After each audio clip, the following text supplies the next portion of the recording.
আমার বাবা-মা আমাকে বিয়ে দিতে চাইছিল। পরে বাবা-মার ইচ্ছের বিরুদ্ধে গেছি। বাবা-মার পছন্দ মতো বিয়ে করছি না। আমার পছন্দ মতো বিয়ে করছিলাম। করার পর ১ মাস আমার জামাই আমার সাথে অনেক ভালো ব্যবহার করত। আমি যা বলতাম তাই শুনত। এখন ১ মাস পর দেখি ও নেশা করে, অনেক কিছুই করে। তাস খেলা, এটা করে, ওটা করে। আমি অত কিছু জানতাম না। আ অত কিছু জানতাম না। মোবাইলে অনেক খেলা বের হইছে। মোবাইলে খেলে, টাকা-পয়সা অনেক করে, ফুরালায়। কিন্তু আমাদের সাথেও খারাপ ব্যবহার করে। আ করার পরে এখন বলতাছে যে গহনাপাতিও বেচে ও নেশাপানি খায়।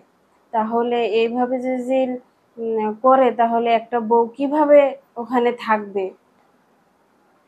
এখন আমি চাইতাছি যে বোনেরা বিয়ে করার আগে ভালোভাবে দেখে বিয়ে করতে পারো। কিন্তু বাবা-মা সবচাইতে ভালো হয়, বাবা-মারা যদি বিয়ে দেয় এটাই সবচাইতে ভালো হবে।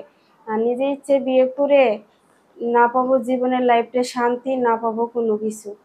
আর বাবা-মার ইচ্ছের বিরুদ্ধে কেউ যাইও না। যদি বাবা-মারা যদি যেখানে দেয় সেখানে সবাদের দোয়া থাকে। সেখানে যা হোক একটু হলেও শান্তি খুঁজে পাওয়া যায়। আর নিজে ইচ্ছে করে বিয়ে করলে ওখানে শান্তি থাকে না। ১ মাস ২ মাস ভালোবাসা থাকে, পরে আর ভালোবাসা থাকে না। অনেক মারধর, অত্যাচার, বাপের বাড়ি থেকে টাকা আনো, এটা আনো, ওটা আনো, অনেক কিছুই বলে। পরে ওরা বসে, বসে খায়। আর আমরা কামাই করে দিব। আর যদি টাকা-পয়সা যদি কামাই না করে দিতে পারি, ওরা যদি মদ গাঞ্জা না খাইতে পারে তাহলে মারধর শুরু করে। তাহলে বোনেরা সবাই সতর্ক থাকিয়েন।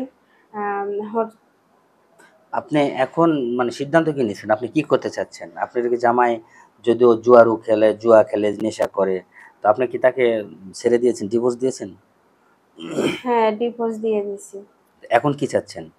এখন চাচ্ছি যে একটা ভালো, ভালো একটা ছেলে, ভালো একটা মনের মানুষ খুঁজে যদি পাই তাহলে জীবন সঙ্গী করে নিবো।